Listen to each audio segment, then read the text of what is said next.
என்ன கிளம்பலையா? இந்த கிளம்பிட்ட நீ அவ்வளவுதே. நீ வாங்க நீ. எங்கக்கா கிளம்புறீங்க? மாமா தான் மட்டன் எடுக்க போயிருக்காங்களா, அரை மணி நேரத்துல சமையல் முடிஞ்சு எல்லாரும் சாப்பிடுவோம். இல்ல சீதா, நேரம் ஆச்சு, நாங்க கிளம்புறோம். எங்கக்கா நேரம் ஆச்சுன்னு கிளம்பிக்கிட்டு இருக்கீங்க? உன்கிட்ட சொல்லலையா? மூத்த நீ மகளுக்கு மாப்பிள்ளோடு பார்க்க போறோம். இல்லக்கா எனக்கு தெரியாது. என்ன நீ மாப்பிள்ளோடு பார்க்க போற விஷயத்த அந்த தம்பியும் தம்பியோட சொல்லலையா நீங்க? ஆமா, உங்களுக்கு என்னத்துக்கு சொல்லணும்? அவங்ககிட்ட சொன்னாப்புல என்ன செஞ்சா போறாங்க?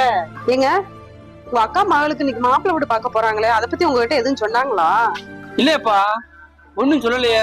பாத்தீங்களாக்கா, கூட பிறந்த தம்பி ஏழை வசதி இல்லாம இருக்கானோன்னு எங்களை ஒதுக்கி வச்சு பாக்குறாங்க.